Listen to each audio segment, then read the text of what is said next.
बिस्मिल्लाहिर्रहमानिर्रहीम। अल्लाहुम्मा सल्ली अला मुहम्मद व अला आलि मुहम्मद व बारिक वसल्लिम अलैहि। Dear students of first year chemistry, बेटा आज के लेक्चर में हम एग्जाम्पल 8 जो कि आपकी किताब के पेज जो है वो 71 और 72 पर मौजूद है उसको, और साथ प्लाज्मा के 2 टॉपिक करेंगे। व्हाट इज़ बल्कि 3 करेंगे। व्हाट इज़ प्लाज्मा और how is plasma formed and artificial and natural plasma के दरमियान में डिफरेंसेस। तो पहले बड़ा एग्जाम्पल 8 को देखते हैं। Example 8 van der Waals equation for real gases के टॉपिक से मुतल्लिका है। तो एग्जाम्पल 8 जो है 1 mole of methane gas, 1 mole of methane gas is maintained at 300 kelvin temperature in its volume is 250 cubic centimetre. उस वॉल्यूम को मैंने 0.25 क्यूबिक डेसीमीटर में तब्दील कर दिया है। तो calculate the pressure exerted by the gas under the following condition. ये जनरल गैस कांस्टेंट की value when the gas is ideal और when the gas is non ideal. अगर नॉन आइडियल होगी तो फिर वो जो है उसके लिए ए एंड बी वैल्यूज की हमें ज़रूरत होती है। तो बेटा जी पहले जो है वो when the gas is ideal P V is equal to N R T, P is equal to N R T over V. तो बेटा जी एन की value 1 mole, temperature 300 kelvin, temperature 300 kelvin और आर की value 0.0821 DM cube atmosphere, temperature 300 kelvin और volume जो है वो कितना है 0.25। तो हमने जब ये लगाया है सारी वैल्यूज को सॉल्व किया तो हमारे पास जो है वो प्रेशर कितना आ जाता है जी 98.5 एटमॉस्फेयर। 98.5 एटमॉस्फेयर ये मुझे कैसे पता चल गया? क्योंकि आर की वैल्यू जो हमने इस्तेमाल की है उसमें देख लें कि डीएम क्यूब एटमॉस्फेयर पर केल्विन पर मोल। तो मोल से मोल कैंसिल हो जाएगा, केल्विन से केल्विन कैंसिल हो जाएगा, ठीक हो गया ना जी। डीएम क्यूब से डीएम क्यूब कैंसिल हो जाएगा, आखिर में क्या बच जाएगा एटमॉस्फेयर। अब बेटा जी when gas is non ideal, when gas is non ideal तो फिर उसका प्रेशर हमें कैलकुलेट करना है। लेकिन ए की वैल्यू क्या बताई गई है? ए की वैल्यू बताई गई है पिछले पेज पे जो है, पिछले पेज पे ए की वैल्यू हमें क्या बता दी गई है 2.253। मैं ज़रा ऐसे कर लेता हूँ कि जो हमने ये सॉल्व कर लिया तो यहाँ पे मैं पी की वैल्यू लिख लेता हूँ कितनी 98.5 एटमॉस्फेयर, ठीक हो गया ना जी। तो अब जो है जब वो नॉन आइडियल बिहेव करती है तो फिर क्या होगा प्रेशर, यानी कि प्रेशर क्या होगा जब गैस जो है वो क्या करे when the gas is non ideal. तो बेटा जी उसके लिए एक वैल्यू क्या दी गई है कोफिशिएंट ऑफ अट्रैक्शन 2.253 जो है यूनिट क्या दिया गया है एटमॉस्फेयर DM6, एटमॉस्फेयर DM6 और मोल इनवर्स स्क्वायर। और जबकि बी की वैल्यू क्या दी गई है 0.0428 डीएम क्यूब पर मोल, ठीक हो गया ना जी। तो बेटा जी ये जो हम नॉन आइडियल हो गया तो अब हमें क्या इस्तेमाल करनी पड़ेगी, क्या इस्तेमाल करनी पड़ेगी real gas equation P plus AN square over V square into V minus NB into NRT। तो बेटा जी फॉर 1 मोल, 1 मोल के लिए जो है वो यहाँ पे आप इस तरह से भी वैल्यू पुट कर सकते हैं या बाद में भी एक तरह से पुट कर सकते हैं। चलिए बाद में पुट कर लेंगे। तो हमें निकालना है P। ये देखिए ये आपस में ज़रब खा रहे हैं, तो जो ज़रब खाएगा वो दूसरे जाके क्या करेगा डिवाइड करेगा। तो P plus AN square over V square किसके बराबर हो जाएगा NRT over V minus NB।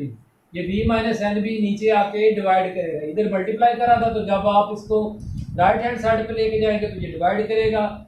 अब बेटा जी ये P plus AN square over V square, ये देखिए P प्लस और AN V स्क्वायर ये प्लस हो रहे हैं तो हमें P निकालना है। तो NRT over V minus NB, इसमें से क्या कर देंगे माइनस हो जाएगा AN square over V square.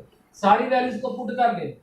n की वैल्यू 8, r की वैल्यू 0.0821, t की वैल्यू 300, ठीक हो गया ना जी। b की वैल्यू 0.25 और माइनस एन बी मतलब -1 ज़रब b की वैल्यू उसने खुद बताई है 0.0428। ये आपने क्या कर ली है, एक वैल्यूज जो है इन वैल्यूज को पुट कर दिया है। n की वैल्यू 1, r की वैल्यू 0.0821, टेम्परेचर का 300, v की वैल्यू 0.25, ठीक हो गया ना जी।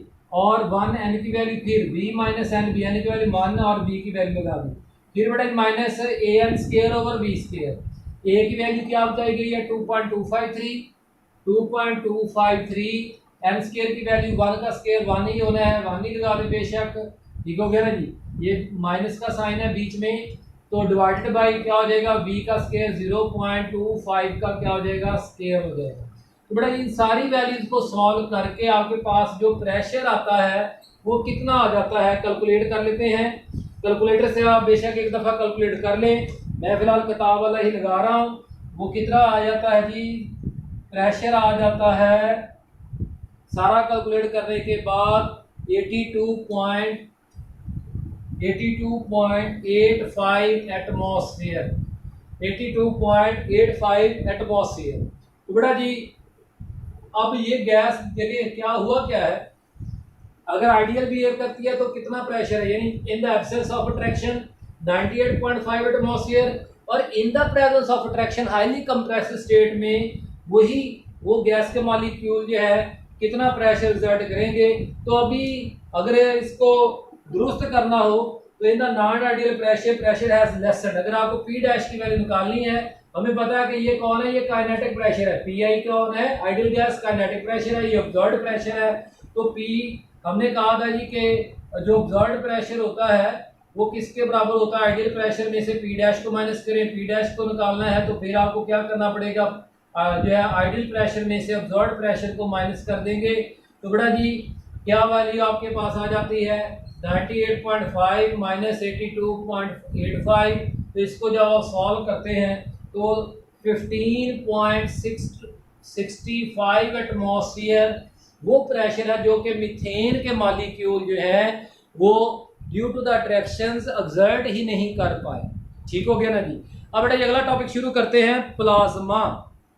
क्या शुरू करते हैं, प्लाज्मा। पहला एक बड़ा छोटा सा इंट्रोडक्शन है, आपकी किताब में टाइटल बनाया गया व्हाट इज प्लाज्मा, मैंने उसका टाइटल क्या बना दिया है, मैंने उसका टाइटल बना दिया introduction. Plasma is the fourth state of matter and other three states are gas, liquid and solids. Plasma was identified by the English scientist William Crookes in 1879। ये वही विलियम क्रुक्स हैं जिन्होंने कैथोड रेज डिस्कवर की थी। उस वक्त उन्होंने तो कैथोड रेज का नाम रख दिया, लेकिन उन्हें खुद नहीं पता था कि उन्होंने जो है वो असल में जो है वो एक नई स्टेट ऑफ मैटर को भी, ये बाद में लोगों ने रिसर्च में पता चलाया कि वो उस वक्त ही प्लाज्मा पैदा हुआ था। तो बेटा जी 99% ऑफ द विजिबल यूनिवर्स, देखिए plasma is in addition to being important in many aspects of daily life, plasmas are estimated to constitute more than 99% of visible universe। देखिए प्लेनेट अर्थ की बात नहीं की जा रही, पूरी कायनात की बात की जा रही है। हमारी इस पूरी कायनात में 99% जो स्टेट ऑफ मैटर है वो कौन है, वो प्लाज्मा है। 1% जो है वो लिक्विड, गैसेस एंड सॉलिड्स हैं। समझ आ रही है बात कुछ की नहीं। तो plasma is rarely although naturally occurring plasma is rare on earth, natural plasma जो पूरी यूनिवर्स में पाया जाता है प्लेनेट अर्थ के ऊपर कम है। वजह यह है कि प्लेनेट अर्थ एक प्लेनेट है, ठीक है जी, और ज्यादा प्लाज्मा जो है वो स्टार्स के अंदर पाया जाता है। अब बात समझ में आ रही है कुछ के नहीं।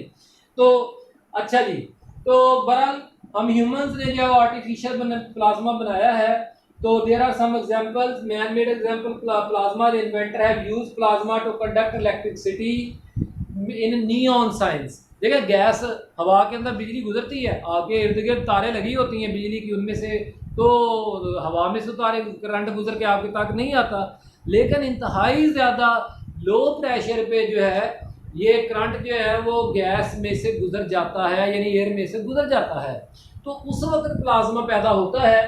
तो उन्होंने इस तरह से आर्टिफिशियली जो है वो बिजली को गुजार के जो है ना वो नियॉन साइंस यानी नियॉन गैस के अंदर बनाए, और इससे फिर जो है वो जब गुजारे तो उसमें से रोशनी पैदा हुई। ठीक है, आप एनर्जी कौन सी गुजार रहे हैं, इलेक्ट्रिक एनर्जी, लेकिन एमिट क्या हो रही है, लाइट एनर्जी। तो उसकी मदद से जो बेटा जी फिर क्या बनाया गया, नियॉन साइंस। ये जो घरों में एक ना होते हैं एनर्जी सेवर्स, ठीक है ना, एक है एलईडी लाइट, आजकल एलईडी लाइट का है, उससे पहले एनर्जी सेवर चलते थे, उससे पहले ट्यूब लाइट्स चलती थी। वो जो ट्यूब लाइट्स होती थी ना वो नियॉन साइंस होते थे, अगर उनके अंदर गैस नियॉन इस्तेमाल की जाए और वो रेड कलर की लाइट इमिट करती है। अच्छा जी, तो कुछ जो है ना अभी भी पेट्रोल पंप्स हो गए, बड़े बड़े शॉपिंग मॉल्स हो गए या रेस्टोरेंट्स हो गए, होटल्स हो गए, वो अभी भी जो है वो इन्हीं ट्यूब लाइट्स को इस्तेमाल करते हैं साइन बोर्ड बनाने के लिए रात को जो है। तो बहरहाल fluorescent bulbs, energy savers, scientist have constructed special chambers, उन्होंने खास किस्म के चैम्बर्स जो है वो बनाए हैं, यानी वो बल्ब तरह तरह के to conduct experiment with plasma laboratories. It occurs only in lightning discharges and in artificial devices. जहाँ पे भी समझ ले रोशनी है तो समझ ले वहाँ पे क्या मौजूद है, प्लाज्मा मौजूद है। अच्छा जी, तो fluorescent light bulbs, it is everywhere in our space and environment. How is plasma form, plasma कैसे बनता है। नहीं, पहले इस लॉजिक को जरा गौर से सुन ले, फिर मैं आपको किताब से पढ़ाता हूँ। फर्ज कर ले कि आपके पास जो है ना वो 10 एटम्स है, 10 एटम्स है neutral, A for atom, A for atom, 10 atoms हैं। उन 10 एटम्स को आपने एक कंटेनर में, एक डिस्चार्ज ट्यूब के अंदर जो है, इस तरह की डिस्चार्ज ट्यूब है, ये कैथोड है, ठीक हो गया ना, और ये क्या है, एनोड है। ये वो 10 एटम्स है, 2 2 4 2 6 2 8 और 2 10, ठीक हो गया ना जी। आपने इनको इलेक्ट्रिक एनर्जी सप्लाई करना की है, तो उन 10 में से क्या होता है, मिसाल के तौर पर जो है वो 6 एटम जो है वो इलेक्ट्रॉन लूज कर देते हैं, 6 इलेक्ट्रॉन बन गए, और 4 जो है वो न्यूट्रल के न्यूट्रल गए। अब इलेक्ट्रॉन लूज कैसे होता है, आपको मैंने फर्स्ट चैप्टर में भी सिखाया हुआ है, ठीक है ना जी। इलेक्ट्रॉन लूज कैसे होता है कि इलेक्ट्रॉन जो है वो एटम के, ये एटम का न्यूक्लियस, ये उसके इर्द गिर्द इलेक्ट्रॉन्स पाए जा रहे हैं, पहले शेल में 2, दूसरे में, इस तरह से, ठीक हो गया ना जी। मिसाल के तौर पर हमने जो है ये नियॉन ले लिया, ठीक हो गया ना जी। तो अब बात ये है कि इलेक्ट्रॉन को यहाँ से लेके इन्फिनिट तक भेजने के लिए, इन्फिनिट तक भेजने के लिए क्या करना पड़ेगा, एनर्जी एब्जॉर्ब करेगा। क्या करेगा, एनर्जी एब्जॉर्ब करेगा, तो वो इन्फिनिट पे चला जाएगा। जब वो इन्फिनिट पे चला जाएगा तो फिर यहाँ पे इलेक्ट्रॉन की क्या हो जाएगी, डेफिशिएंसी। तो नतीजतन पीछे एटम के ऊपर कौन सा चार्ज आ जाता है, पॉजिटिव आयन। लेकिन आप देख सकते हैं कि मिक्सचर, और इस मिक्सचर में तमाम एटम आयोनाइज नहीं हुए हैं। इस मिक्सचर के अंदर कुछ इलेक्ट्रॉन्स ऐसे भी अभी न्यूट्रल एटम्स या मॉलिक्यूल्स मौजूद हैं जो आयोनाइज नहीं हुए, कुछ आयोनाइज हो गए। अब ये इलेक्ट्रॉन है, ये वापस भी तो आ सकता है कि नहीं आ सकता, जरूरी नहीं है कि इसी में आए, जरूरी नहीं इसी में है, हो सकता है कि अगले किसी, ये तो आपका पहला एक था, ये हो सकता है तीसरा ए प्लस हो, ये इलेक्ट्रॉन उसके पास चला जाए। तो जब इलेक्ट्रॉन वापस एन में जाएगा तो क्या होगा, एनर्जी रिलीज करेगा। क्या करेगा, एनर्जी रिलीज करेगा। इधर एनर्जी एब्जॉर्ब हुई थी, इधर एनर्जी क्या हुई है, रिलीज हुई है। ये पहले एटम में से इलेक्ट्रॉन आयोनाइज होकर बाहर चला गया, और वो एटम क्या बन गया, वो पॉजिटिव आयन बन गया, ठीक है ना जी। लेकिन वो वहां से जाके किसी और आयन के अंदर जमा हो गया, तीसरे आयन में मिसाल के तौर पर जमा हो गया, तीसरे नंबर वाले पे, तो वहां पे वो एनर्जी रिलीज करेगा। तो पूरे मिक्सचर के अंदर बार बार आयोनाइजेशन होगी, रिपीटेड आयोनाइजेशन एंड रिपीटेड डीआयोनाइजेशन, तो बार बार ये होती रहेगी। आयोनाइजेशन के लिए तो एनर्जी रिक्वायर्ड है, वो एनर्जी कौन दे देगी, वो तो दे देगी इलेक्ट्रिसिटी। वो तो कौन दे देगी, इलेक्ट्रिसिटी। वो जो वोल्टेजेस आपने यहाँ पे लगाए हैं वो दे देगी। लेकिन जो एनर्जी रिलीज होगी वो किस सूरत में होगी, वो सूरत होगी किसकी सूरत में, लाइट की सूरत में। तो इससे क्या निकलेगी, लाइट निकलेगी। अब बात समझ में आ रही है बात की नहीं। तो बेटा जी फिर प्लाज्मा की डेफिनेशन हमारे पास क्या बन गई, the ionised mixture gas mixture, the ionised gas mixture. ये आप किताब में डेफिनेशन पढ़ रहा हूं मैं, the ionised gas mixture consisting of ions, electrons, consisting of ions, free electrons and neutral atoms is called plasma.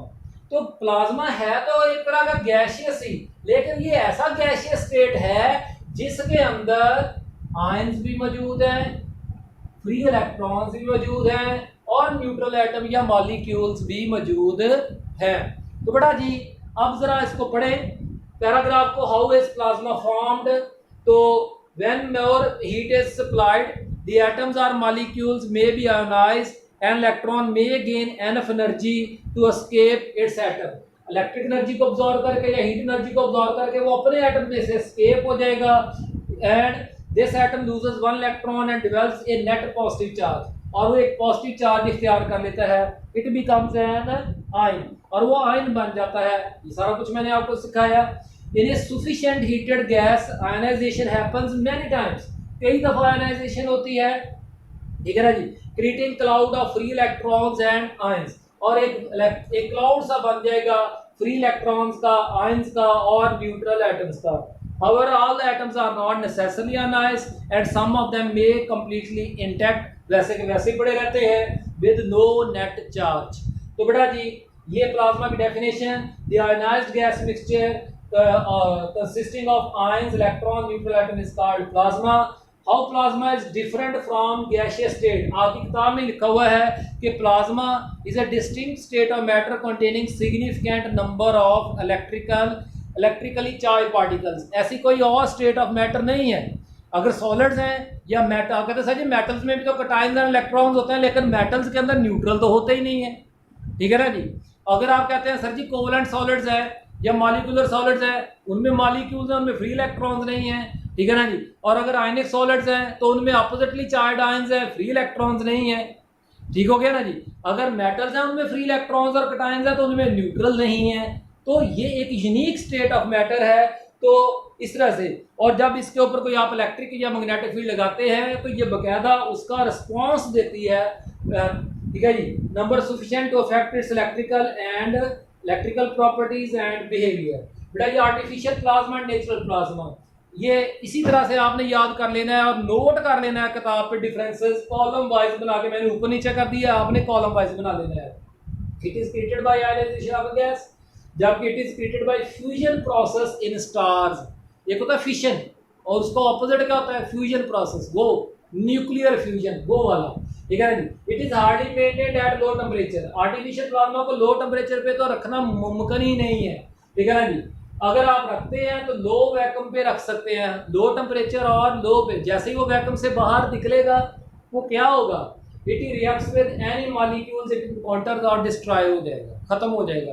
तो ये इसकी इस प्रॉपर्टी का हमें फ़ायदा भी है, नुकसान भी है, दोनों तरह से हम इसका यूज़ करते हैं, वो बाद में आपको बताएंगे एप्लीकेशन ऑफ प्लाज्मा में। नेचुरल प्लाज्मा जो है it can exist at high temperature और is maintained at low temperature and low vacuum. ये स्टेबल है, वो स्टेबल नहीं है, ठीक हो गया ना जी। नंबर 3 पे वो रिएक्ट करता था, it does not react rapidly but vaporise, react नहीं करता लेकिन जिस चीज़ के साथ टच करता है उसको वेपोराइज कर देता है, क्योंकि इसका बहुत ज़्यादा हाई टेम्परेचर है। कम से कम टेम्परेचर नेचुरल प्लाज्मा का 20,000 डिग्री सेल्सियस है। बड़े अगले लेक्चर में इंशाअल्लाह आखिरी लेक्चर होगा इस चैप्टर का, तो जो है करैक्टरिस्टिक्स ऑफ प्लाज्मा वगैरह वगैरह के साथ हाजिर होंगे। अल्लाह ताला हम सब का आमीन नासिर आमीन। शुक्रिया।